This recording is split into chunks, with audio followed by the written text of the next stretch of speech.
Order. Before I call Minister Kit Malthouse to make a statement, I should remind Honourable and Right Honourable members that a person has been arrested in connection with the Birmingham attacks, and that members should take care not to say anything that might prejudice a trial. It may also be helpful to tell the House that, given that this statement covers two issues, I will run the statement for up to 90 minutes. I call Minister Kit Malthouse. Madam Deputy Speaker, by your leave, before making a statement on the Extinction Rebellion protests, I wanted to say how shocked and deeply saddened both I and the Home Secretary are by the incident in Birmingham in the early hours of Sunday. Our thoughts are with the families and victims of this appalling attack. The police have made a number of arrests overnight, and it therefore would not be appropriate for me to comment further on an ongoing investigation. I am in contact with the Chief Constable, and the Home Office stands ready to support the force in any way they need. Just a few hours after this incident, a man sadly lost his life following a stabbing in Lewisham, and we of course have seen a serious shooting incident in Suffolk this morning. I want to reiterate before the House that this government is absolutely committed to tackling violent crime in all its forms. We have increased police funding, provided surge funds for those forces most affected by violent crime, and set up violence reduction units to identify those at risk and intervene early.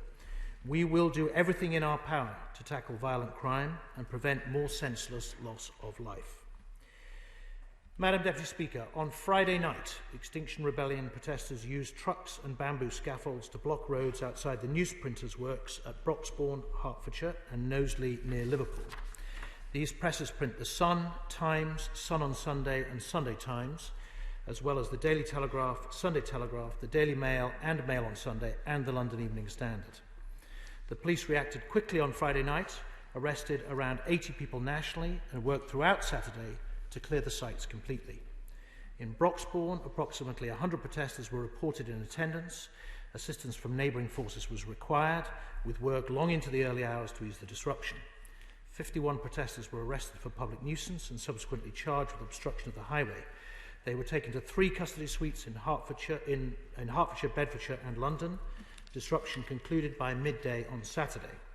All main roads remained open, including the nearby A10. However, there was disruption to the distribution of newspapers as well as to local businesses. In Knowsley, a group of 30 protesters were reported in attendance alongside 10 observers, 1 legal advisor and 1 police liaison individual. 30 protesters were arrested, with disruption concluding by 10:45 the next morning. These protesters were subsequently charged with aggravated trespass and bailed to appear before magistrates at a later date. 24 protesters also attended a printworks in Motherwell, Lanarkshire in Scotland. In this instance, there was no disruption caused and no arrests were made. Madam Deputy Speaker, a free press is the cornerstone of a British society. The freedom to publish without fear nor favour, to inform the public, to scrutinise our institutions and to stimulate debate on events that affect each and every one of us is indispensable. The actions of Extinction Rebellion were a direct challenge to this freedom and to the values of liberty and tolerance that we hold dear. Extinction Rebellion claimed to be an environmental campaign group, yet that worthy cause is undermined by their tactics. Their actions show that they are not interested in purely peaceful protest, dialogue and debate, but instead seek to impose their view through this kind of direct action. The right to peaceful protest is a fundamental tool of civic expression and will never be curtailed by this government. Equally, it's unacceptable for groups such as XR to hide behind the guise of protest while committing criminal acts which prevent law-abiding citizens from going about their lives. All of us will remember the disruption caused last year as the group blocked roads and major transport routes. Police forces across the country were forced to divert resources away from tackling other crime in order to oversee these occupations. And it is a terrible shame to see these counterproductive tactics revived in the midst of a pandemic when we are only just recovering from the profound disruption of lockdown. Throughout this pandemic, our police officers have been on the streets every day working to keep the public safe and to stop the spread of coronavirus. In placing unnecessary pressure on our emergency services, the actions of these protesters are contemptuous, not only of the police, but of the public who they seek to protect. The irony is, Madam Deputy Speaker, that the United Kingdom is already doing more to tackle climate change and to decarbonise our economy than almost any other nation on earth. The UK is the first major economy to legislate to end our contribution to climate change by 2050. Since 2000, we've decarbonised our economy faster than any other G20 country. The Prime Minister has set up 2 cabinet committees focused on tackling climate change, one for strategy and another for implementation, discussing how departments can go further and faster in meeting our legally binding 2050 net zero target. And we are hosting the next UN Climate Change Conference, COP26, which will take place in November this year in Glasgow. It would be far more productive, Madam Deputy Speaker, if rather than plotting disruption and chaos, those behind Extinction Rebellion put their efforts into working with this government to tackle climate change and build the green economy. While they persist in their current course, however, our message to those individuals is clear. If you plan to curtail our freedoms through criminal acts, be in no doubt you will face the full force of the law. As a government, we will not stand by and allow the livelihoods of hard-working people to be undermined by a minority using the pretense of tackling climate change to impose an extremist worldview. Extinction Rebellion's actions have shown how the tactics of disruptive protests are changing. The Home Office has been engaging with police chiefs to understand the challenges they face and to assess how they can facilitate peaceful protest whilst not causing significant disruption and infringing on the rights of others with differing views. The Home Secretary and I are committed to learning the lessons of recent protests and to ensuring that the police have the powers required to deal with the disruption caused by groups such as ER, and I will keep the tools available to tackle this behaviour under constant review. As always, Madam Deputy Speaker, our thanks go to the police for their tireless efforts to respond to all manner of incidents, and particularly at this time when so many have worked so hard during the pandemic. I hope that the leaders of Extinction Rebellion will issue an apology to them for actions that have been roundly condemned by all mainstream opinion in our country. Madam Deputy Speaker, by their actions this weekend, XR have done nothing to bolster the cause of fighting climate change. Rather, they have reminded us of the value of a free press and free expression, and made us think about what more we may need to do to protect those freedoms. I commend this statement to the House. Shadow Minister Sarah Jones. Thank you, Madam Deputy Speaker, and thank you to the Minister for his statement and for advanced sight of it. I'd first turn to the awful events that took place in the early hours of yesterday in Birmingham. This terrible attack in our second largest city was an absolute tragedy. A young 23-year-old man who lost his life, 2 people, a 19-year-old man and a 32-year-old woman who suffered critical injuries, and a further 5 people who were injured. Our thoughts are with the family and the friends of the man who was killed and all those injured in this senseless attack, and to those affected by other violent incidents in Lewisham and Suffolk to which the Minister referred. Like the Minister, I want to pay tribute to the first responders and emergency services who were on the scene rapidly to attend to the injured. They acted with dedication and bravery, and we are all grateful to them. I'd also like to pay tribute to the people of Birmingham. The Police and Crime Commissioner for the West Midlands, David Jameson, said to me this morning how calmly people were getting on with their business up and about despite this tragedy. This is a testament to the spirit of the people of Birmingham and the hard work of the local police to keep them safe. I want to thank officers from surrounding forces in Lincolnshire and Staffordshire who came to the city to help police locally and to provide reassurance. Madam Deputy Speaker, as the Minister said, this is the subject of an ongoing investigation, so we must not jump to any conclusions or prejudice any potential investigation or conviction. However, whenever an incident such as this occurs, there are, of course, serious questions that must be asked. What was known about the suspect and when prior to arrest? What systems were in place to respond to incidents such as this? And what systems would prevent an incident like this occurring again? As the picture becomes clearer, it's vital that these questions are answered and that any lessons are learned going forward. More generally, all members of this House will be deeply concerned about the wider rise in violent crime we are seeing. And as the former chair of the all-party group on knife crime, I'm all too aware of the seriousness of this issue. I know that the West Midlands Police, with David Jameson, their PCC, are taking this very seriously, and the Violence Reduction Unit is doing some great preventative work in the West Midlands. Does the Minister accept that over the past decade we've seen knife crime rise in every police force in England and Wales, and the easing of lockdown restrictions poses particular challenges? And does he further accept that rising violent crime must be urgently addressed? Madam Deputy Speaker, turning to the matter of Extinction Rebellion, I trust that the Minister will agree with me, rather than some members of his own party, in recognising that tackling climate change is the challenge of our generation. However, we also know that the free press is the cornerstone of democracy, and we must do all we can to protect it. As a result, actions that stop people being able to read what they choose are wrong. They will do nothing to tackle climate change. Those who break the law should be held to account. And as the Leader of the Opposition said over the weekend, the actions of those that deliberately set out to break the law and stifle the freedom of the press are completely unacceptable. Stopping people being able to buy the newspapers they choose and hitting small businesses in the process is hugely counterproductive. It does nothing to tackle the vital cause of tackling climate change. In fact, it sets it back. In terms of the policing response to the incidents, can the Minister confirm, did the authorities have any intelligence that these incidents might occur? Today in the media, new laws have been mentioned by the Home Secretary. Can the Minister confirm what aspects of our current public order laws he believes are inadequate? Can he also confirm which aspects of the Coronavirus Act in regards to gatherings he believes leave gaps? And does he agree that we should not forget the many people concerned about climate change who wish to peacefully and lawfully protest, and that that right should be protected? Madam Deputy Speaker, climate change is one of the biggest challenges that this generation faces, and I'm sure many colleagues across the House have the same experience as me. Whenever I go into a school, it's the children who want to talk about climate change, and it's the children who cannot understand why we have not done more to tackle this existential crisis. The government must do all it can to drive climate change up the agenda, and on this we will hold them to account. Thank you.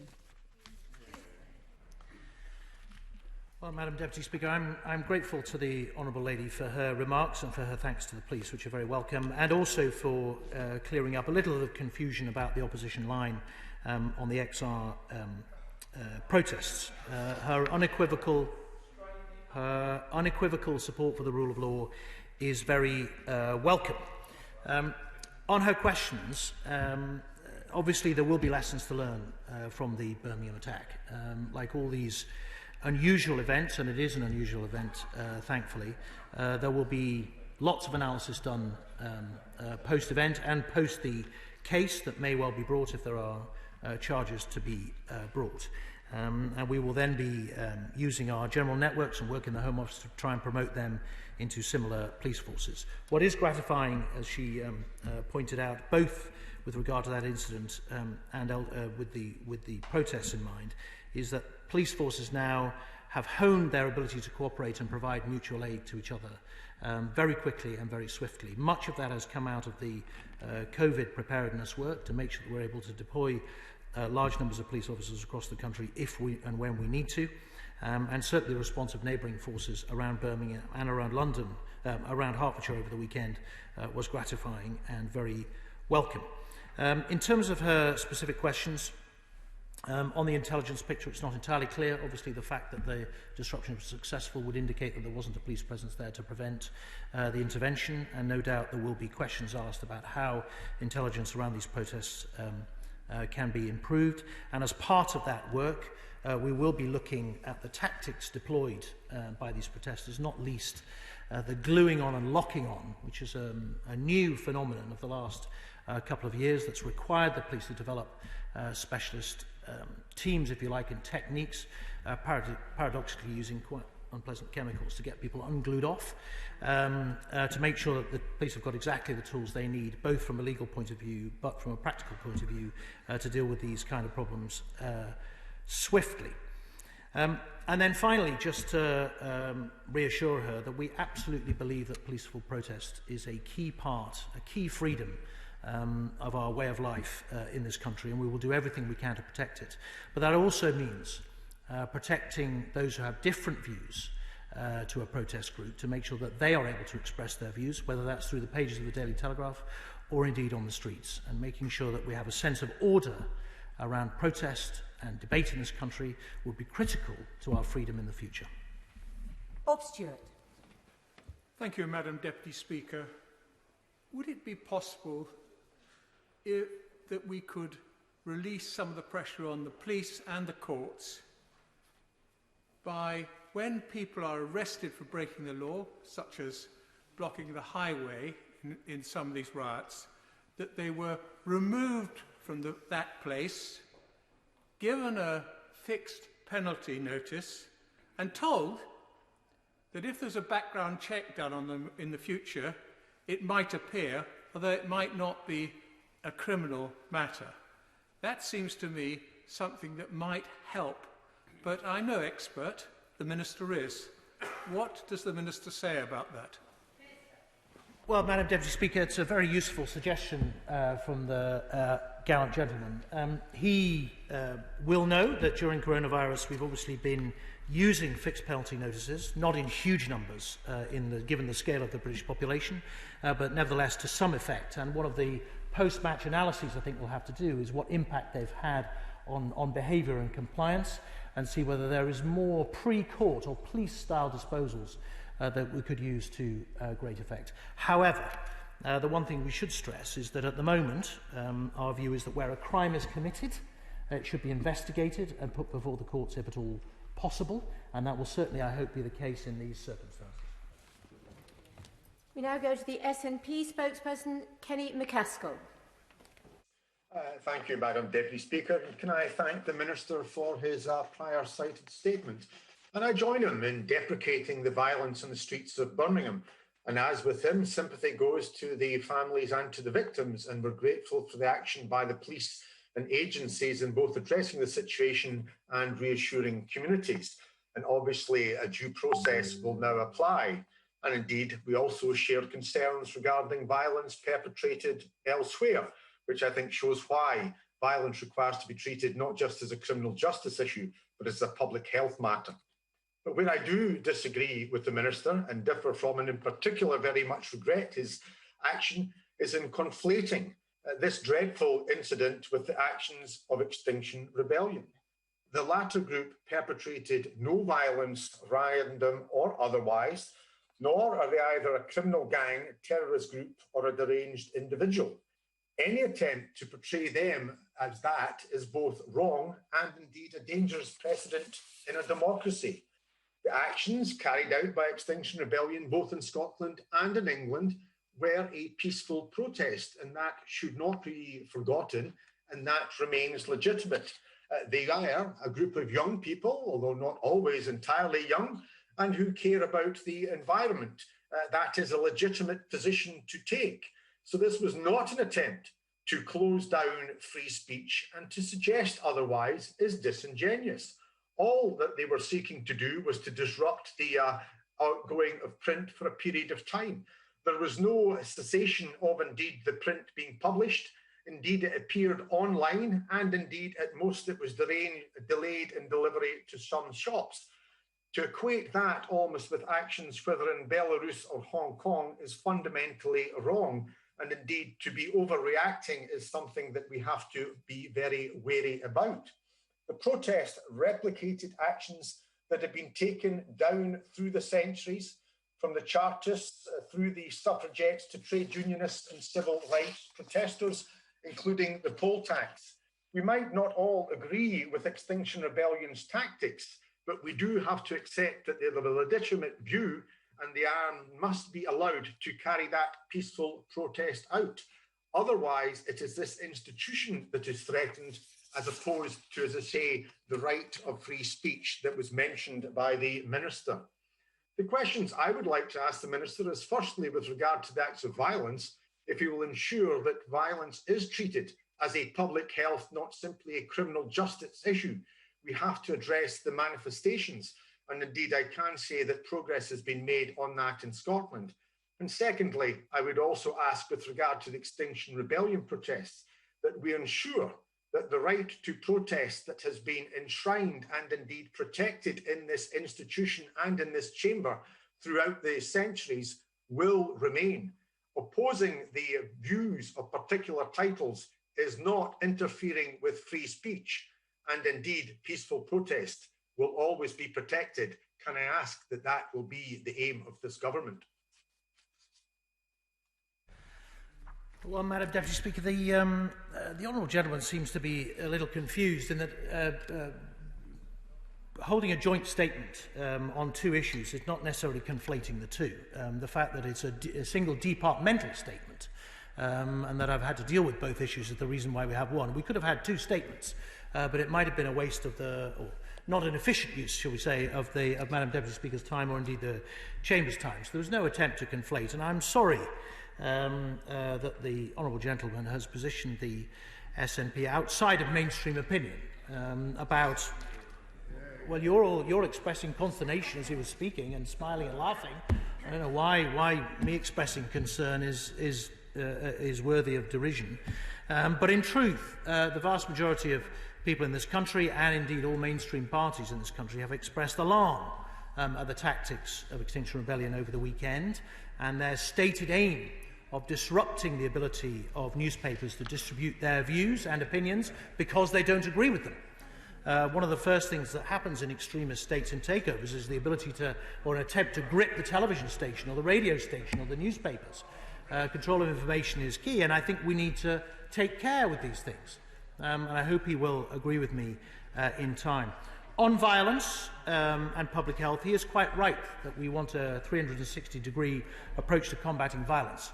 As somebody who worked at City Hall between 2008 and 2012, fighting the last spike in knife crime, I only know too well the value of that approach and held many meetings a decade ago with Karen McCluskey, who was then running the knife crime efforts in Glasgow in parallel with those in London. We were both successful at the time in driving numbers down. And finally, on the right to protest, as I said in my statement, we absolutely, fundamentally grasp as a Conservative Party that our individual liberty is based on a series of freedoms to associate, freedom of speech, freedom of thought, property rights, and they're fundamental to our view of the world and will remain so into the future. Marco Longhi. Madam Deputy Speaker, I too would like to extend my condolences to the family of the person who died in the early hours of Sunday morning and wish also a speedy recovery to those who remain injured from this senseless knife attack in Birmingham. But I do have to ask the Minister if he would invite me in condemning the suggestion made by the West Midlands Police and Crime Commissioner, almost excusing this attack as, and I quote, pent-up frustrations from lockdown, and reinforce the message that violence of any kind is completely unacceptable and that those that break the law will in fact face the full consequences of their actions. I'd also like to invite the Minister, if possible, to form an assessment of all the additional greenhouse gases and emissions arising from the demonstrations by Extinction Rebellion. We think about a helicopter that's been hovering from dawn till dusk and all the additional cars. Well, Madam Deputy Speaker, I find the remarks of the Police and Crime Commissioner inexplicable. And we are in a sorry place if we ever accept that the primary responsibility for a crime does not lie with the criminal. While individuals have complex backgrounds, in the end, the primary responsibility has to lie with the individual who commits the crime. And on that basis is the only way I think we can proceed sensibly in this area. He's quite right. I have, during the protests now and last year, often wondered what the carbon footprint of that helicopter, which is fundamentally required in a public order situation, might be, or indeed the miles and miles of stationary traffic pumping emissions into what is an already difficult situation from an emissions point of view. And I think those who are involved in these protests would think well on those issues. Chair of the Home Affairs Select Committee, Yvette Cooper. Thank you, Madam Deputy Speaker. Can I join with both front benches in sending a strong message from this House about the importance of a free press in our democracy, and stopping newspapers being distributed in this way was completely wrong. Can I also say to the Minister, he obviously needs to work with police and crime commissioners. I know he will not want to misrepresent them in any way. We should all across this House be sending our sympathies to the families, not just of those affected by the awful attack in Birmingham, but also by the shocking shooting in Suffolk as well.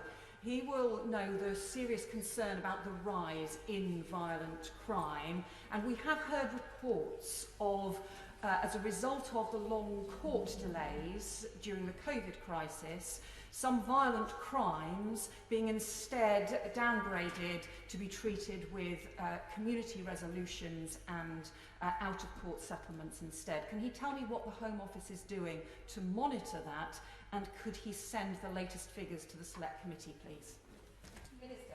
Well, Madam Deputy Speaker, I'm more than happy to try and provide the information that the Chairwoman of the Select Committee has requested. I'm not aware of that particular phenomenon, but I'll certainly go back and make inquiries.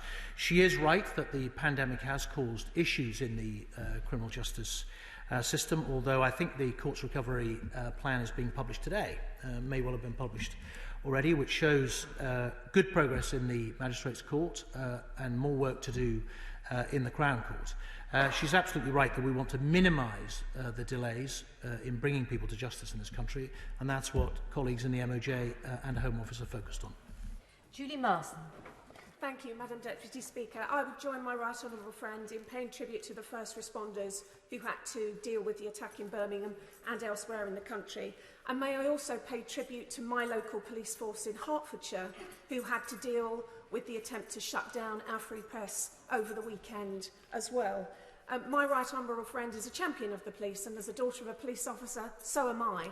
So would he please confirm that he is committed to ensuring that they have the powers as well as the resources to deal with the disruption caused by groups such as Extinction Rebellion?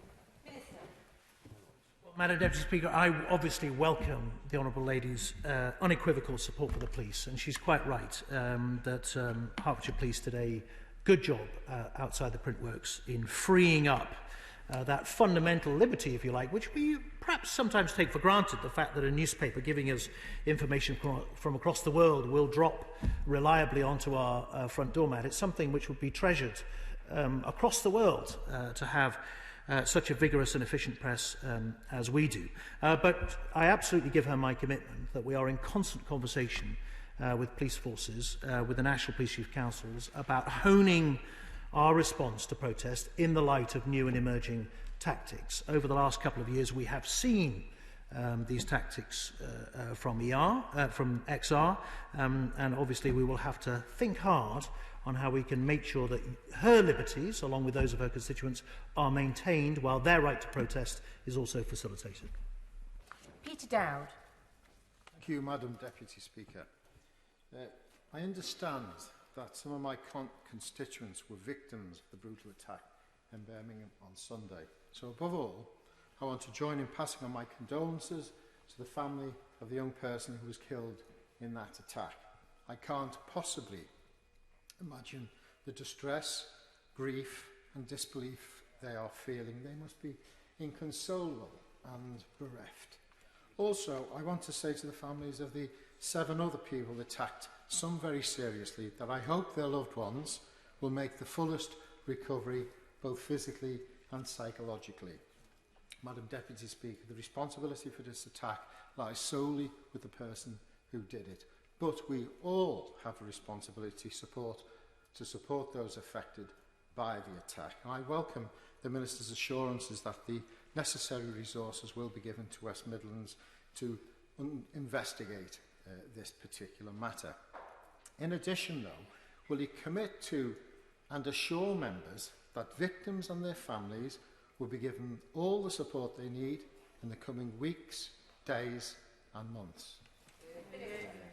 Well, Madam Deputy Speaker, I welcome the Right Honourable Gentleman's remarks. He is right. It's all killings are senseless, but there's something particularly tragic about people being killed and injured who had effectively gone into a city centre to have fun, to enjoy the nighttime economy post-lockdown, never expecting to encounter this kind of awful tragedy. So I join with him in extending our sympathies, and I know that West Midlands Police have deployed significant family liaison resources to support families both from the city, but also those who were visiting from outside who got embroiled in this awful tragic act.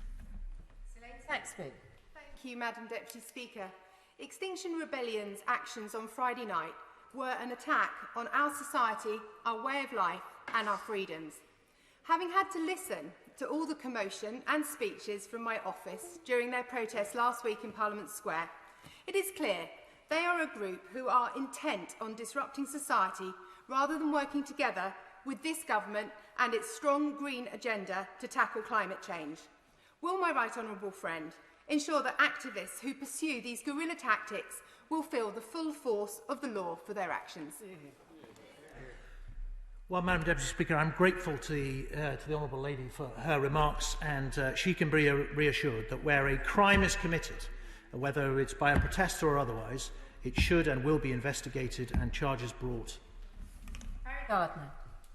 I disagree with XR's strategy of targeting the press. But the irony, Madam Deputy Speaker, a government renowned for avoiding scrutiny of the mainstream media, happy to undermine the impartiality of the BBC, to welcome Fox News to these shores, is now posing as the protector of free speech in order to suggest it may change legislation to criminalise peaceful disobedience by Extinction Rebellion. Is the Minister not ashamed to bracket in this statement peaceful protesters with murderers on the rampage? And will he, for the record, actually unequivocally acknowledge that the XR protesters were peaceful? Madam Deputy Speaker, I'm happy to acknowledge that the XR protesters were peaceful, although crimes were obviously committed in the process of that peaceful demonstration. And as I explained earlier, doing two subjects in one statement is more for the efficient use of the House's resources than it is to conflate the two subjects. On the issue of free speech, the Honourable Gentleman gave himself away slightly by deprecating this side of the House for welcoming, I think he said, Fox News to these shores. He obviously believes in free speech as long as people agree with him. Chris Loder.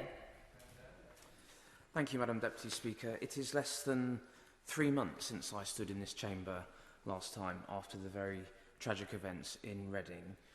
I'm greatly concerned that these attacks continue, and I would like the Minister please to outline what decisive action the government is taking in order to stop these horrific attacks from continuing. And, if I may, on the subject of Extinction Rebellion, I'm afraid their disruptive, costly and often illegal protests risk severely undermining the important debate on climate change and our environment, and blocking roads into hospitals and the like, I'm afraid, is just not the way to do it. Well, Madam Deputy Speaker, the Honourable Gentleman is right to be concerned about violent crime, and we all are.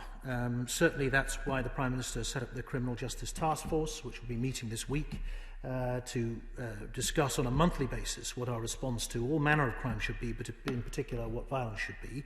As he knows, we're recruiting 20,000 extra police officers over the next 3 years. We're about 4,500 into that recruitment campaign, and actually adding that to previous commitments, we're about 9,500 approximately police officers up on 2018, which will help. We're putting money into violence reduction units and indeed surge funding for police forces that are affected across the country. And later this month, I will be starting a series of meetings with large forces to talk to them about their murder prevention strategies to make sure that everybody has one in place. Alistair Carmichael. Madam Deputy Speaker, can I welcome in the warmest possible terms the very robust defence of the freedom of the press that we heard from the Minister's statement. As he says, the freedom of our press to scrutinise our institutions is indispensable. With that in mind, and perhaps with the benefit of hindsight, I wonder if he would agree that it was somewhat ill-advised of the Government in February of this year to exclude a number of media outlets, including the Mirror, the Independent and Huffington Post, from government briefings. And can he tell us if we would expect to see him accepting an invitation to appear in Good Morning Britain anytime soon? Well, Madam Deputy Speaker, I know my place, and I will be deployed at the behest and instruction of my superiors to perform on screen or in press or on radio wherever is required. I hope that over Now quite long career in politics, both local, regional and national. I've never shied away from a challenge, and my view is if you're not willing to go out and defend a policy, then why are you putting it in place in the first place? Anthony Higginbottom. Thank you, Madam Deputy Speaker. The unacceptable actions of Extinction Rebellion show a consistent disregard for the lives and livelihoods that they disrupt. Does my right honourable friend believe that we should hold them to account, not just for the significant public sector costs that rack up with the action they undertake, but also for the significant lost income that businesses across the country have suffered as a result? Speaker, the Honourable Gentleman raises a very important point. He's quite right that these protests are not costless. And aside from the cost of the businesses that are affected, there's obviously quite a large overtime bill to be covered. But of all the costs, the most profound and the most alarming is the opportunity cost. Those police officers who are spending time ungluing protesters and dismantling scaffolding are not spending time preventing knife crime, murder, rape, domestic violence, and other much more vital activities that could be performed in the communities that they serve. Jess Phillips. Thank you, Madam Deputy Speaker. I'd like to thank both front benches for their kind words about our city. I'd like to express my deep thanks to the people of Birmingham, to the police force, to the ambulance service, to David Jameson, who has been misrepresented here today quite grossly, and to Dave Thompson from West Midlands Police Force, who worked tirelessly and will continue to work tirelessly, as they always do, to keep people in Birmingham and the wider West Midlands safe.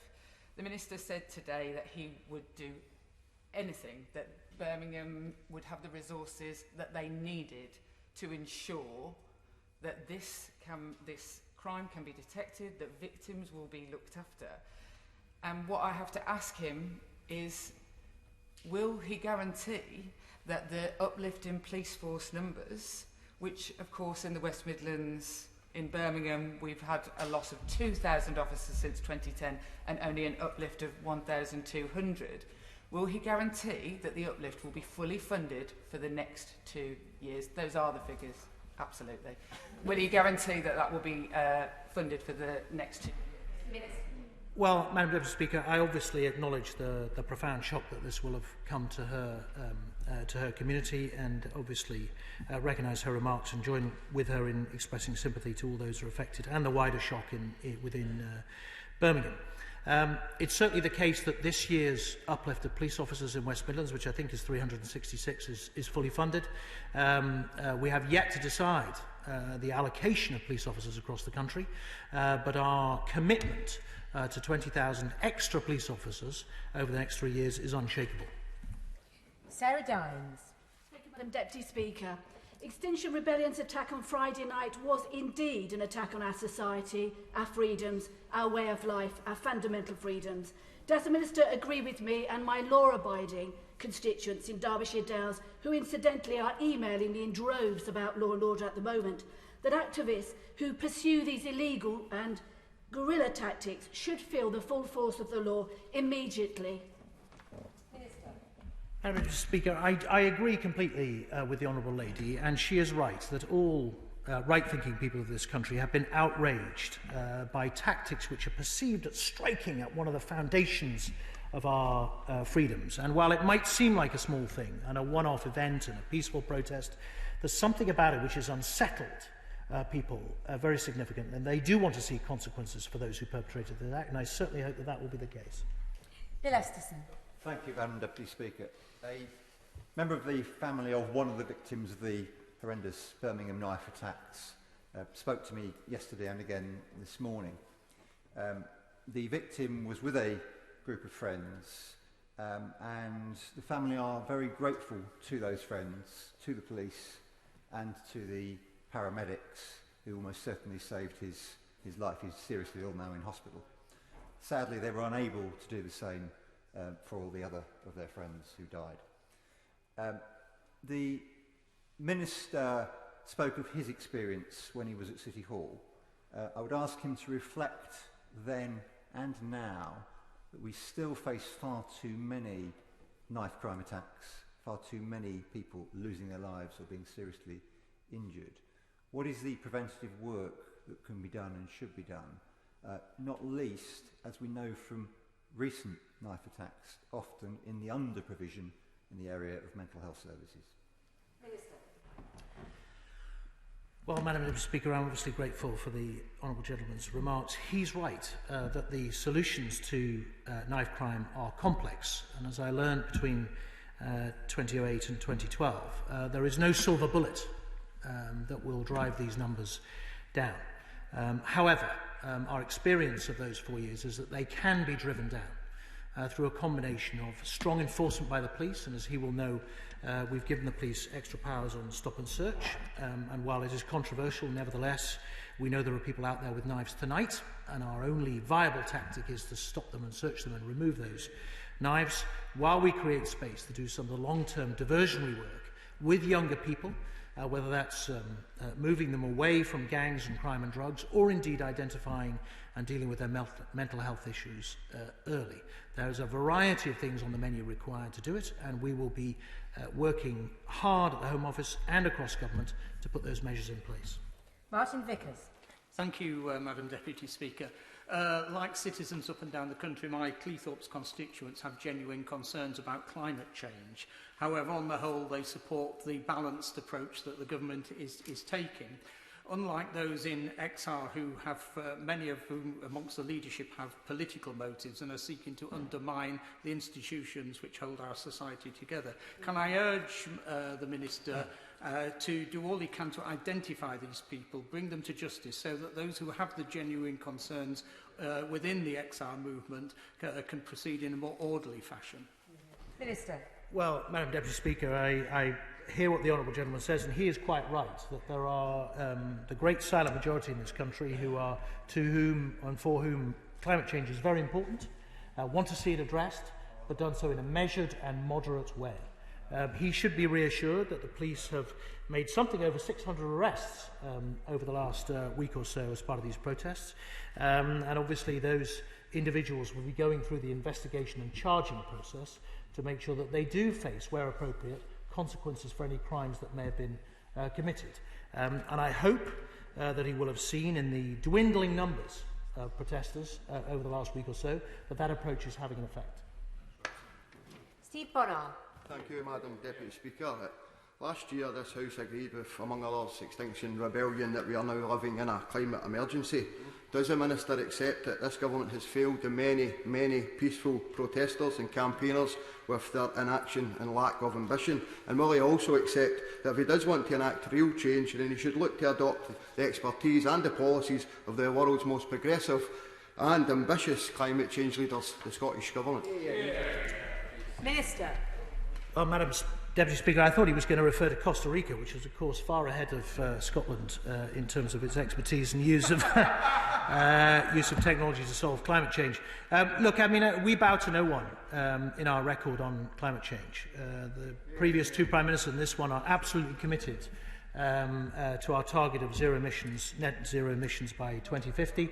We're making enormous advances. Not least, he will have seen the reduction in the use of coal in our power industry, which is now virtually eliminated for the first time, first country of any major country across the world to do that. And as I said during my statement, we have a record on which we can be proud. There is much more to do. He is right. But that doesn't mean that we've done nothing, and indeed that we haven't made significant progress. Steve Bacon. As we rise to tackle the very real environmental issues that we face, will you agree with me that what we need is reason, vigour and practicality, not alarmism and revolution? Minister. Madam Deputy Speaker, as always, the voice of reason, moderation. The honourable gentleman is quite right, and as usual, consistent. He is a technologist, and so am I. Science has solved all of humanity's problems over the decades, and I'm sure it will solve climate change just the same. We do not have contact with Khalid Mahmood at number 19, so we go straight to Robert Corpse. Thank you, Madam Deputy Speaker. Clearly, Madam Deputy Speaker, the right to protest must be protected, but so must free speech and access to the free press. And would the Minister confirm that when protest tips over into criminality and the police have to take action, that they will be supported? Yeah. Minister. Madam Deputy Speaker, he puts his finger on the button, and I completely agree with him. I understand that Khaled Mahmood had to withdraw, so go straight to Steve McCabe. Thank you, Madam Deputy Speaker. I also want to offer my thanks to the police and the emergency services dealing with the incident in Birmingham. Madam Deputy Speaker, the suspect in Birmingham appears to have been arrested from an HMO in a residential part of my constituency. By happenstance, I had a useful discussion today with officials at HCLG about the dangers of an over-concentration of HMOs and non-commissioned supportive accommodation in particular areas. And I want to express my thanks to the Minister, the member for Thornbury and Yate, for arranging that. Does the Minister agree that if this person was resident at such accommodation, it further raises safety and security concerns regarding that type of accommodation and suggests his office, as well as HCLG and DWP, should be involved in any review? Minister. Well, Madam Deputy Speaker, I obviously can't comment on the particular circumstances of the investigation, but one of the things I would say to him is that one of the things we do know is critical in making sure that people don't become offenders or indeed re-offend if they're released from prison is that they have good, adequate, high-quality housing. And I will be having meetings with colleagues from MHCLG to discuss the role that they can play in our fight against crime. Anthony Brown. Thank you, Madam Deputy Speaker. I'm a journalist and an environmentalist. I used to be environment editor of The Observer and The Times. I'm currently chair of the APPG on the environment. And I've seen around the world that those countries that have a free press are far better at tackling environmental problems than those countries without a free press. Will my right honourable friend join me in condemning Extinction Rebellion's assault on the free press? And does he agree that such attacks on free speech will ultimately do more harm to the environmental cause than help it? Minister. Madam Deputy Speaker, I completely agree with him. And of course, the paradox, if you like, or even the tragedy of the protest is that I understand that the edition of The Sun, which was prevented from being distributed, contained an op-ed from David Attenborough, no less, extolling the virtues of climate change and urging Sun readers to do their bit for global warming. Now, I think 10 years ago, nobody would have dreamt of that opinion piece appearing in that newspaper, and it shows how far the argument has been advanced by peaceful means. This protest runs the risk of having set the debate back rather than moving it forward. 23 withdrawn, so Heather Wheeler. Thank you very much, Madam Deputy Speaker, and I thank my honourable friend for his statement today. Does my honourable friend agree with my South Derbyshire constituents that no one is above the law and that the illegal activities of Extinction Rebellion must mean that they face the full force of the law? Sir. Madam Deputy Speaker, I completely agree with the Honourable Lady and her constituent. Where a crime is committed, it should be investigated, whether it's under the guise of protest or otherwise. Shabana Mahmood. Thank you, Madam Deputy Speaker. The appalling series of attacks that we saw unfold in my constituency, right in the heart of our great city of Birmingham, were truly shocking. My thoughts and deepest sympathies continue to be with the man who was tragically killed, those who were injured, and all of their loved ones. And Madam Deputy Speaker, given rising levels of knife crime in Birmingham, which now has the second highest numbers in the country behind London, what further urgent steps will the Minister take to get to grips with this epidemic and stop yet more people being killed and injured in our streets? And will he stop expecting urban police forces, such as West Midlands Police, to do more with less and commit to funding them in a way that is commensurate with the risks that areas like mine face? Minister. Well, Madam Deputy Speaker, I obviously do recognise the challenges in urban areas in particular in this country, and I know she will be pleased to hear that we've provided many millions of pounds of surge funding to West Midlands Police alongside money for the Violence Reduction Unit, and of course the money to allow the uplift in the numbers of police officers. At some point this autumn I will be visiting the force again to talk to them about their murder prevention strategy, and I will then be able to take a better view about how prepared they are to help us in the fight against this kind of crime. And 26 withdrawn, so we go to Sir George Howarth. Thank you, Madam Deputy Speaker. On behalf of the people of Knowsley, can I express our solidarity with the people of Birmingham? In a free society, of course, peaceful protest is very important, as is a free press. And will the Minister agree with me that that doesn't extend the right to people to prevent the people of Knowsley, any group concerned, from going about their lawful business? And will he also confirm that the police have all the powers they need to prevent the unfortunate events that took place in Knowsley and elsewhere over the weekend from being repeated in future? Minister. Well, Madam Deputy Speaker, I'm grateful for the honourable gentleman's support, and he is right that beyond the freedom of speech arguments, the workers in that plant would have been significantly affected and probably unable to leave work that evening.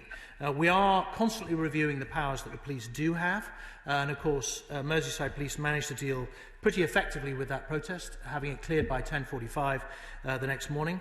But it's our duty to constantly make sure, as I said earlier, that we review police powers in the light of new and emerging tactics, and that's exactly what we will do. Lee Rowley. Thank you, Madam Deputy Speaker. As the Minister's rightly said, our thanks go to the police for all the difficult work that they do. The right to protest is a fundamental one, as is equal treatment before the law.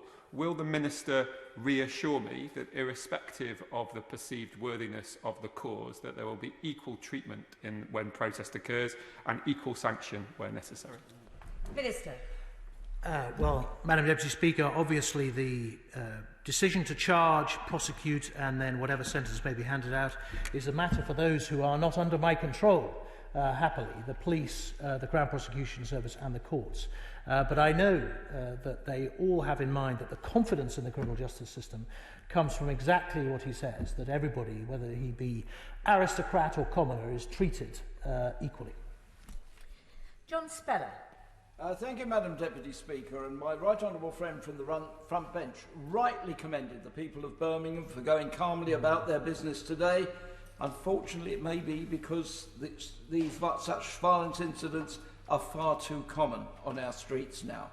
And quite frankly, this is the shocking legacy of the member for Maidenhead at her time as Home Secretary and her slash-and-burn approach to the police, leading in the West Midlands to the loss of 2,300 police officers, as well as equally valuable PCSOs and civilian support staff.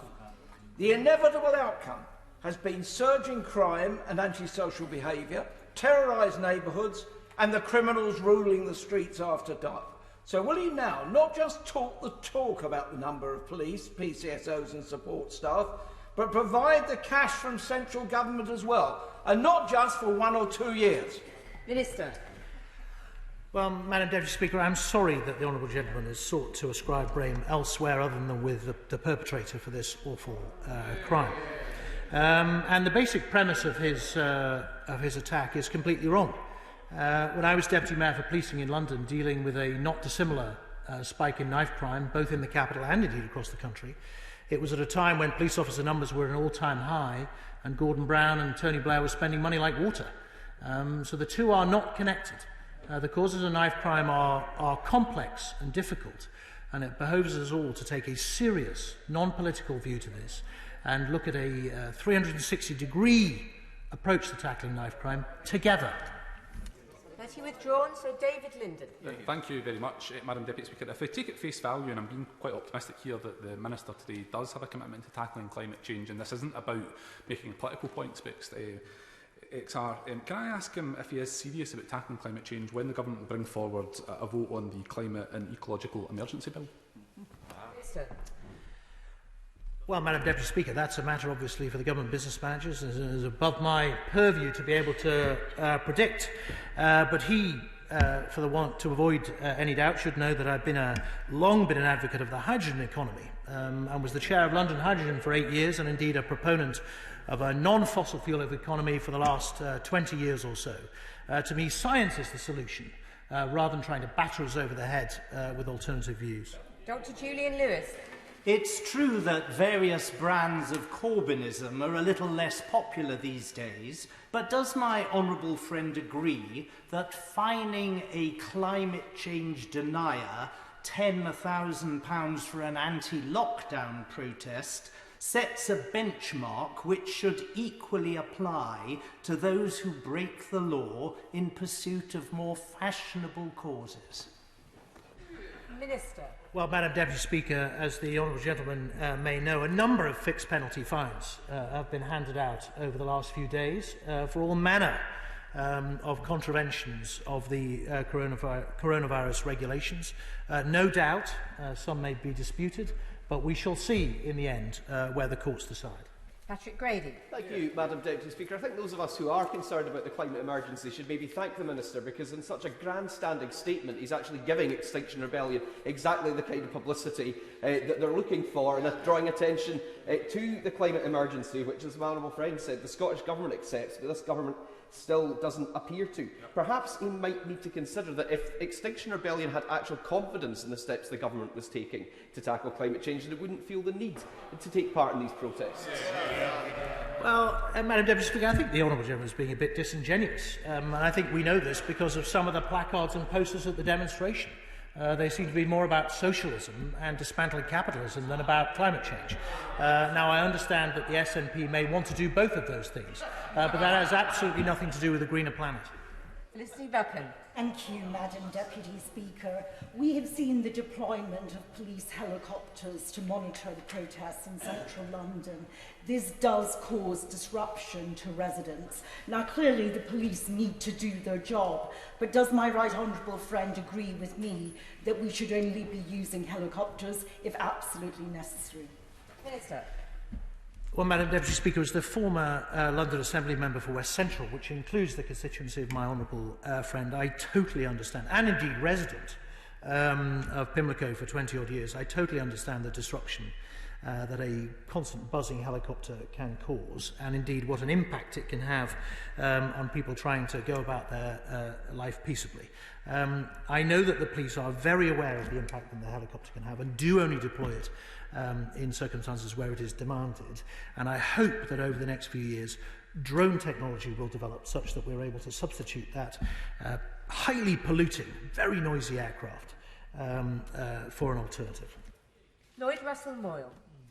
5 white billionaire men own the vast majority of the papers in our country. That's not free press, that's monopolistic press that we have in our country. And so it is laughable to suggest that one day of disruption fundamentally causes a disruption to the fundamental principle of the free press. Protests are disrupting, and if we are to support protests, the idea of protest, we must not overblow the issue. Of course there are crimes and people will be punished for it. So why, can I ask, has the Minister decided to give a statement on XR and not a statement on the far-right protesters that disrupted Dover this weekend? Does he only care when it's climate change protesters and not when it's racist thugs on our ports? Minister. Well, Madam Deputy Speaker, I did come prepared to answer questions on Dover, and I'm quite happy to do so if he wishes. Thankfully, that protest went off very quietly, and there wasn't a huge number of protesters, although sadly 2 police officers were injured or assaulted by protesters at the time, but it was dealt with very efficiently by Kent Police. Look, Madam Deputy Speaker, if the honourable gentleman thinks there's a market for his views, he's perfectly free to start a newspaper. I doubt, though, that he'll sell many copies. Thank you, Barty. Thank you, Madam Deputy Speaker, and on behalf of the residents and constituents of Meriden, I'd like to associate myself with the comments of the House and pay tribute to the emergency services and the victims of the attack. Madam Deputy Speaker, over the weekend many of us refrained from commenting because, quite simply, the facts had not been established. We did not know the motive of the attacks, nor did we know who had committed them. The Police and Crime Commission of the West Midlands, however, in a press conference said that these types of attacks were inevitable given COVID-19 and people losing jobs, which was quite frankly shocking and, in my view, tantamount to a surrender. Does the Minister agree that the PCC should rescind those comments and apologise? And does he agree that these attacks are not inevitable, and as elected officials we all have a responsibility to do everything we can to stop these attacks, including backing our police officers and keeping our police stations open? Well, Madam Deputy Speaker, as I said earlier, I simply don't understand the comments of the Police and Crime Commissioner. I had a call with him this morning, as you would expect, and these matters were not discussed. I have to say, though, there is nothing inevitable about crime. And a key plank of all governments' approach to crime has to be prevention. If we think smartly, work smartly, and look at the complex causes of crime, we can and will prevent it in the future. Jim Shannon. And Deputy Speaker, I thank the Minister of State for his statement today.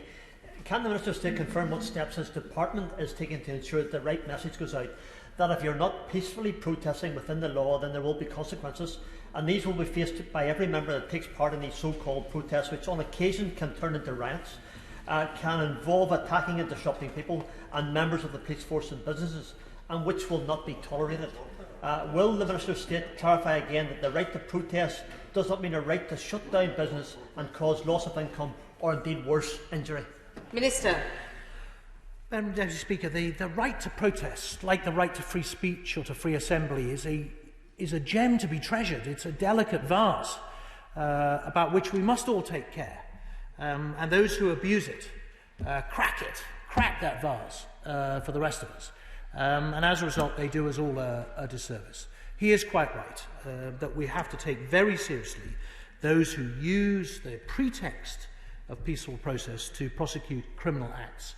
And I hope that he will have seen from the large number of arrests that have taken place over the last week or so that certainly the police are taking that approach. Sean Bailey.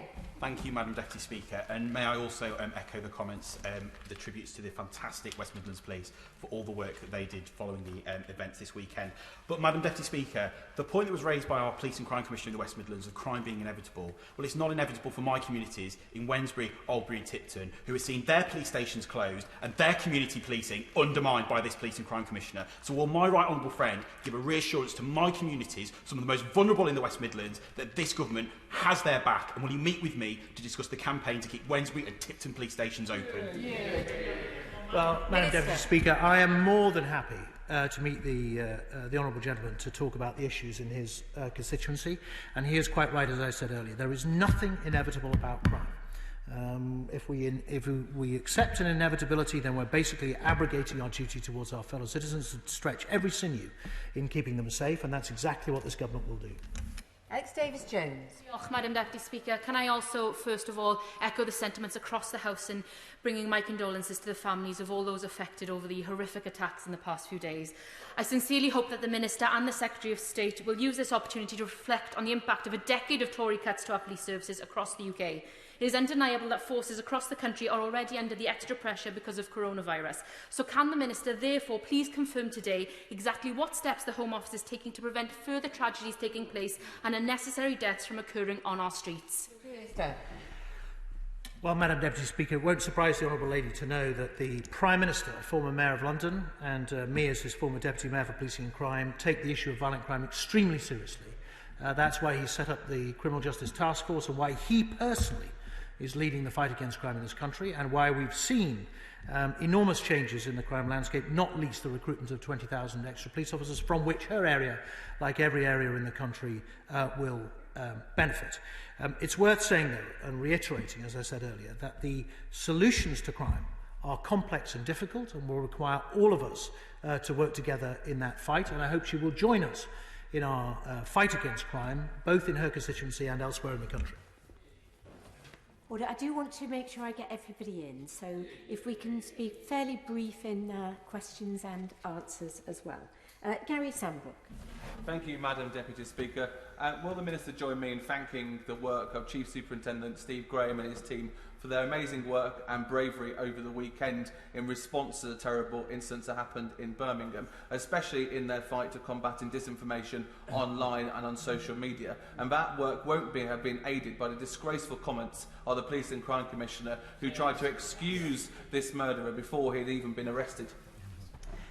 Minister. Well, Madam Deputy Speaker, I know that West Midlands Police and the Chief Inspector and Conservative will be very grateful for his support. It's always heartening when Members of Parliament know their local senior police officers by name, because it means they've met them, talked to them, understand their job and support them, and I'm very pleased that he does as well. And as I say, I hope that he and everybody in his part of the world will join together in fighting the crimes that his community face. Andrew Gwynn. Thank you. Rights and responsibilities go hand in hand, and the democratic right to peacefully protest is absolute, but sits alongside a responsibility to respect the law. Parliamentary time's at a premium, and on radio yesterday, his former colleague and ex-Attorney General Dominic Grieve stated that no new laws were required if the police used the substantial powers they already have.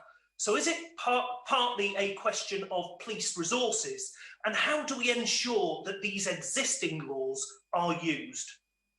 Minister. Well, Madam Deputy Speaker, I'm grateful for the honourable gentleman's unequivocal support for protest, but also making sure that we investigate crime. As I understand it, and obviously after every incident like this there will be a review and lessons to be learned, as I understand it, some of the delay, if you like, was around the tactics that XR used in erecting scaffolding, using glue and locks to attach themselves to the road and to other items. Now, the police have the capability to deal with those issues, but it is largely in places like London where we've seen most of the protests. So we'll have to review whether we need that capability elsewhere, and if so, that's what we'll have to make happen. Suzanne Webb. Thank you, Madam Deputy Speaker. As a Brummie by birth, my thoughts go out to all the victims of this weekend's appalling incident.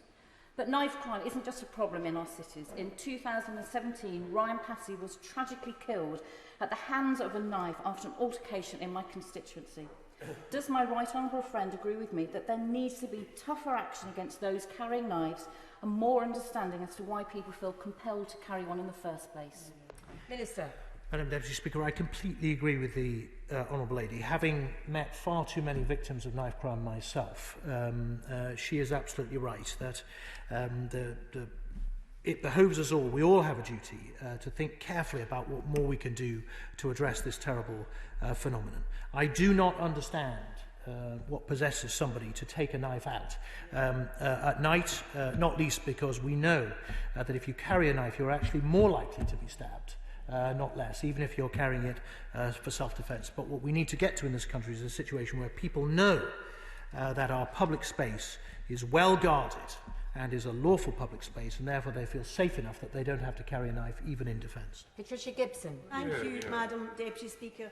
Does the Minister understand the genuine concerns about any plans to reclassify Extinction Rebellion as a criminal group and the implications this may have for peaceful protest, especially given that last year the Prime Minister's own father addressed an Extinction Rebellion rally and said, and I quote, he backed their methods? Minister. Well, Madam Deputy Speaker, the classification or otherwise of any group in this country depends upon their conduct. Whether the Extinction Rebellion in its widest sense needs to think about perhaps that group within its number that is employing these extreme tactics, and whether it's appropriate for them to be members of the organisation is for them. But as I say, we keep all these things under review constantly, and it's all a reflection of the conduct of individuals in society as to how they're classified. Nicola Richards. Thank you, Madam Deputy Speaker. West Midlands Police did a remarkable job under difficult circumstances this weekend, and I'd like to pay a special thank you to the emergency services involved, and my condolences go to the families of the victims. Can he assure me, assuming the suspect is convicted, this man will have the full weight of the law brought against him for these horrendous crimes? Because the people of Birmingham, like neighbouring West Bromwich East, are demanding this, and we want everyone to know that the West Midlands is a fantastic place to live and work. Minister. Well, Madam Deputy Speaker, notwithstanding the Honourable Lady's obvious concern for justice to be served for those victims, I obviously can't comment on the case or indeed whether the person who I understand in custody, what they're being held in custody in connection with. But I know that those people who are involved in the investigation and then prosecution and the conviction of whoever is identified as perpetrating this crime will certainly have the sentiments that she'd expressed in the front of their minds. Richard Bergen. Thank you, Madam Deputy Speaker. Direct action is a proud part of our history and democracy. Through it, the Chartists and suffragettes helped secure the right to vote. Trade unions won the 8-hour working day and paid holidays, and it played a key part in securing legislation for gay rights and for women's and racial equality.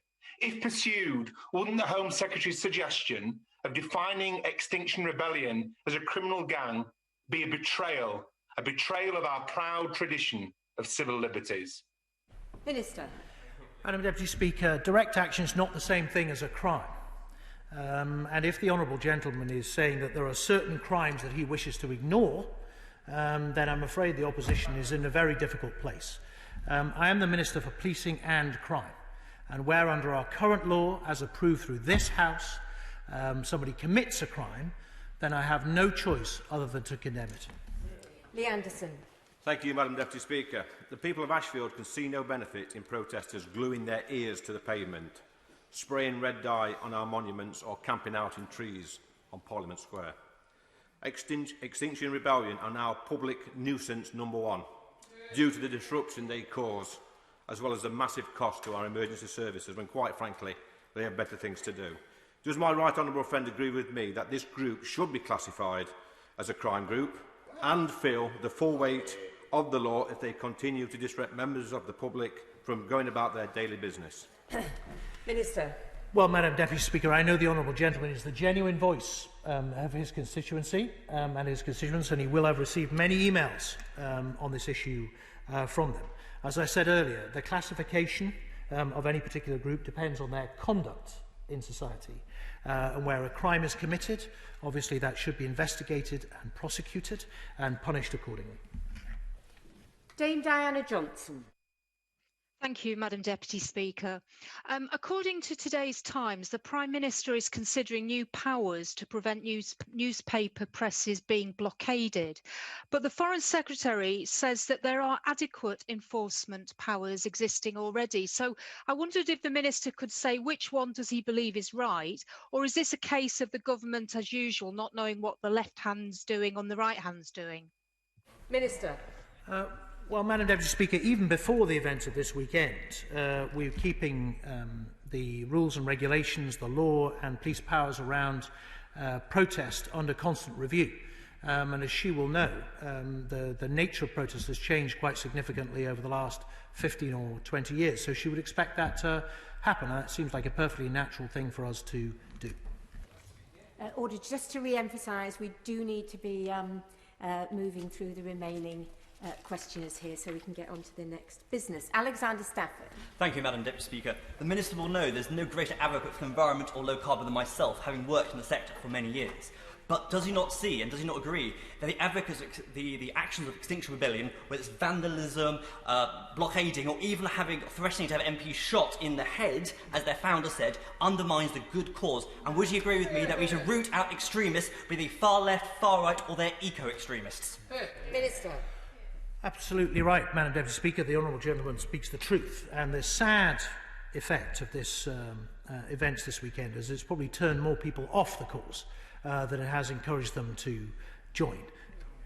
Clive Efford. Thank you, Madam Deputy Speaker.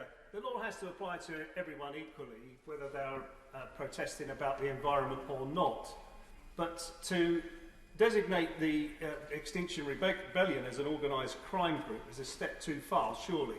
What would be the consequences for those genuine people who follow the protests of Extinction Rebellion, who want to get involved in protesting against climate change? Could they be then prosecuted under some new law as being involved in organised crime? Minister.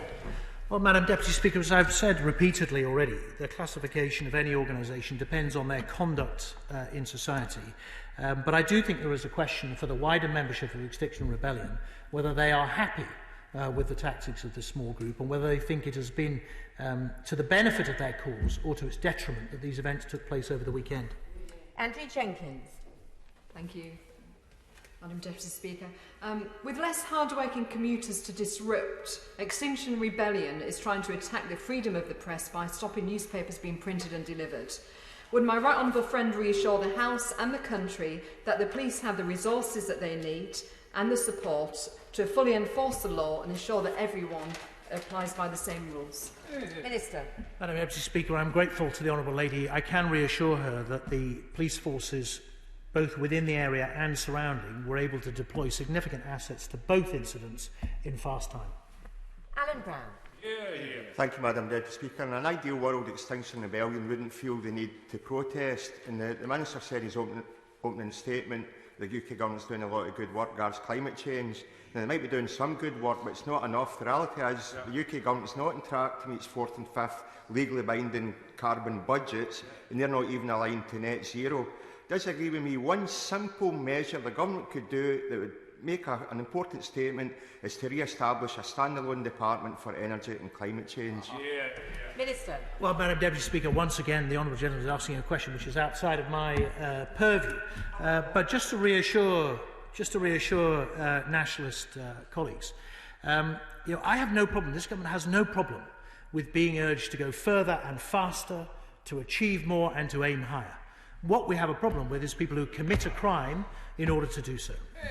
Joy Morrissey.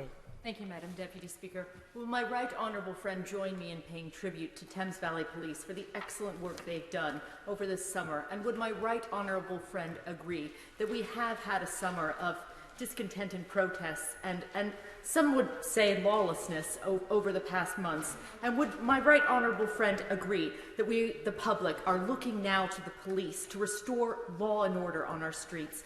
And I hope that we will give them full law and order with a crackdown starting with Extinction Rebellion for their campaign against free speech, democratic values and rule of law. Well, Madam Deputy Speaker, I would reassure the honourable lady that actually our streets have been very orderly, often more orderly than usual during this pandemic lockdown. Indeed, crime has been significantly lower than we would have expected, which is great news. Notwithstanding the impact, if you like, or the amplified impact of this protest, that I'm more than happy to congratulate Thames Valley Police, and I'll be able to do so tomorrow morning in person because I'm visiting them. Rachel Maskell. Madam Deputy Speaker, as our planet is burning, flooding and melting, causing people to be starving, migrating, fighting and dying, should the government not respond to this climate crisis by urgently bringing forward emergency legislation to mitigate against climate crime, rather than plotting to criminalise peaceful and currently lawful environmental protectors? Minister. Well, Madam Deputy Speaker, we're only criminalising people who commit criminal acts. And I think that's the point over the weekend, and we shall see where those charges eventually land. As I said earlier, this government has done an enormous amount on climate change, and while I don't have a problem with being urged to go further and faster, ignoring the progress we've made does no one any service. Marion Fellows. Thank you, Madam Deputy Speaker. Non-violent civil disobedience is a common practice tool used by protest groups throughout history to demand change. Branding them as criminals is not the right way forward. My honourable friend, the member for North Ayrshire, and Aaron, reminded us earlier that the Prime Minister's own father spoke at a protest organised by Extinction Rebellion. Does the Home Office really wish to criminalise him and others like him?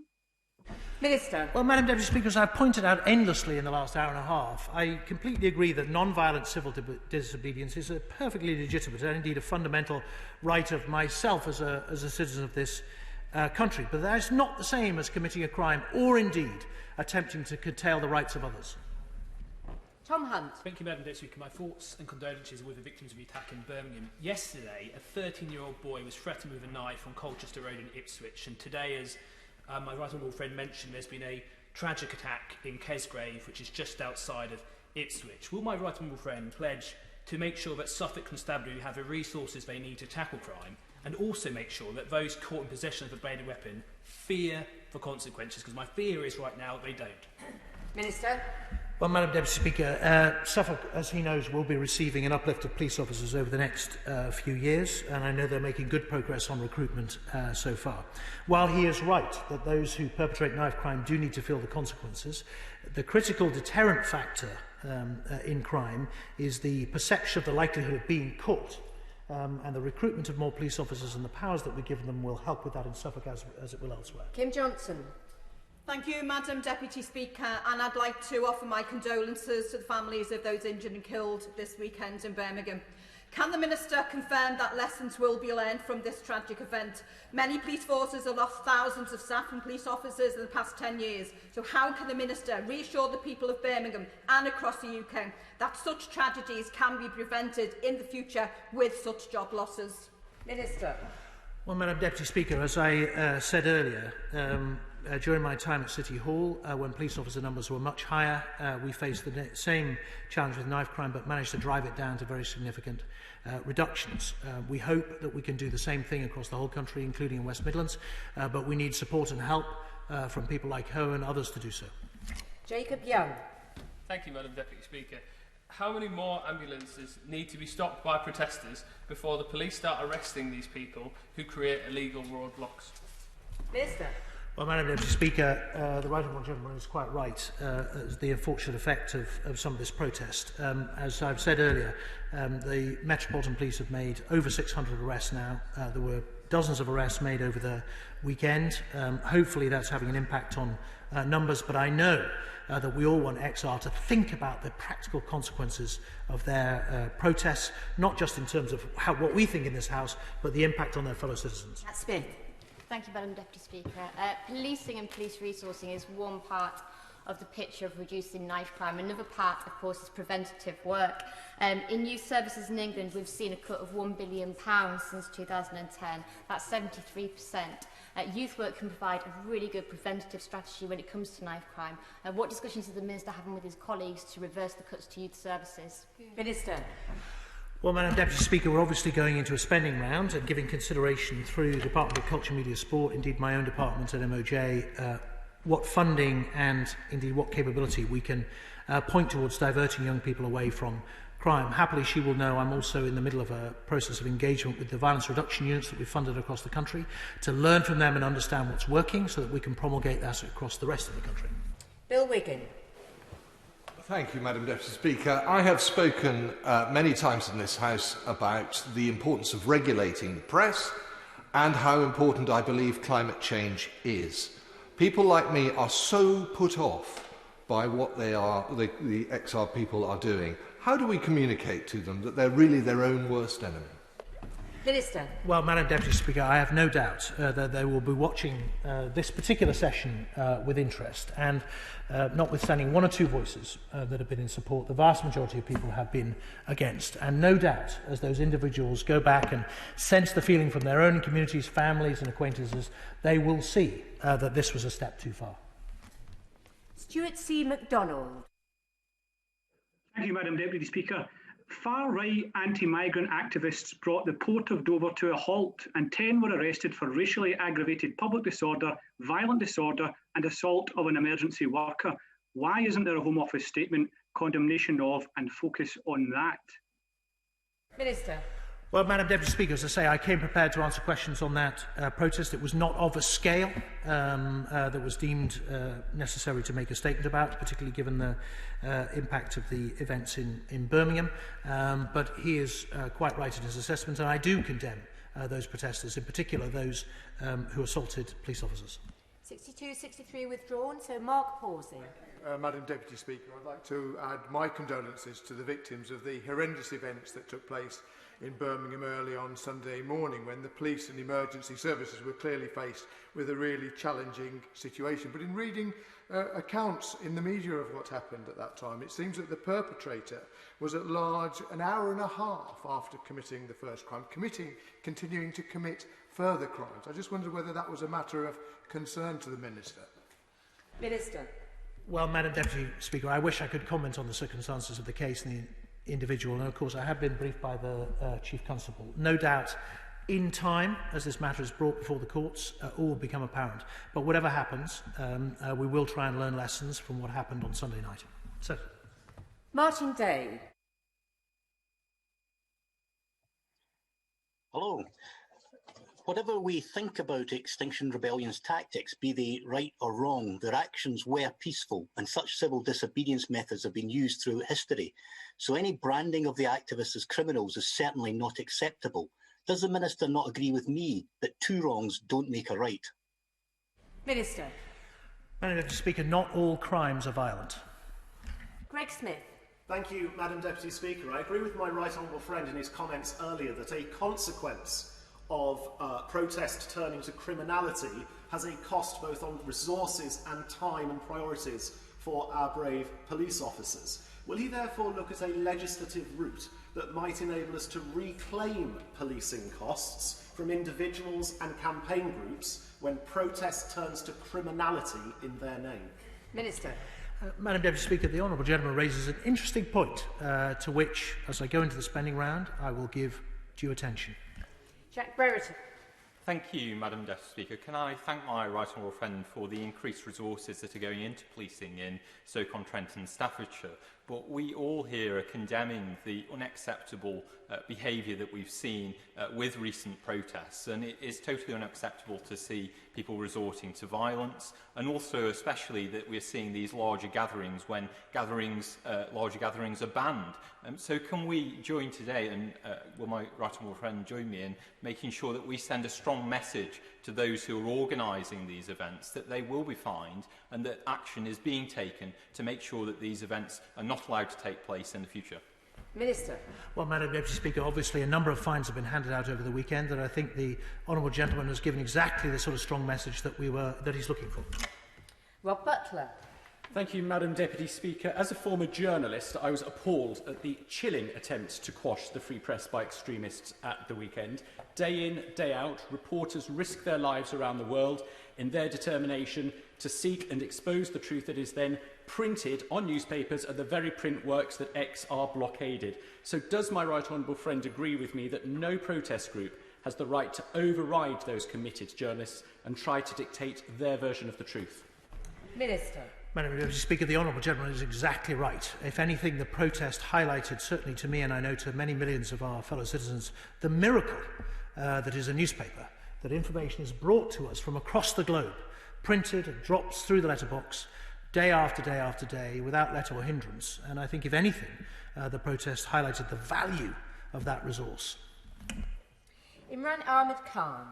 Madam Deputy Speaker, it is with regret that since their inception, we have witnessed Extinction Rebellion adopt increasingly radical measures which masquerade upon an environmentalist platform, but in truth is a considered ruse to gain support for their Marxist agenda, which attack British values predicated upon freedom and pluralism, blocking ambulances and seeking to constrain the press freedom being but two examples from a plethora of behaviours that demonstrate their devious agenda. Her Majesty's government was elected with a mighty mandate from the British people to restore their ancient rights and freedoms threatened whether from Brussels or from the barricade. The fine people of my constituency of Wakefield expect us to deliver on that continent. Can the Minister outline what steps the government will take to neutralise XR's disruptive and dangerous tactics? Minister. Well, Madam Deputy Speaker, I'm grateful for the honourable gentleman's stentorian support. He is quite right that people want to see a sense of order in this country, and that is exactly what we're going to put in place and what we're beavering away to make happen across the country in his constituency and elsewhere. Final question, Alex Shelby. Thank you, Madam Deputy Speaker.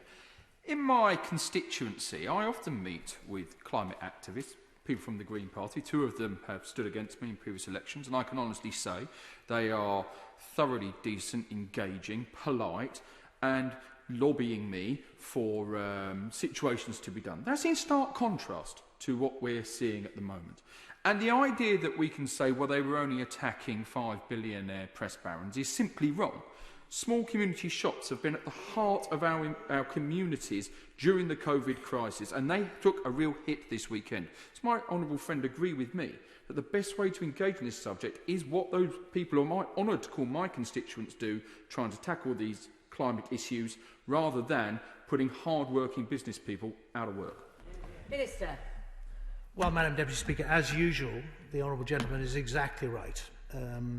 There is a way of engaging and influencing us as members of Parliament which works, and it is the one that he quite rightly points out. And like him, I've never refused to meet a Green group in my constituency. If anything, I meet them with pleasure, because we often coincide in our view. But fundamentally, as he knows, because he's been politically active for a long time, the way to effect change is hard work. It means leafleting, standing in election, fighting your corner, getting elected to this place, winning an election, and then putting your agenda in place. And that's what he and I have done for the last 2 or 3 decades, and that's the right and proper way in a democracy. Thank you. Order. 3 minutes suspension.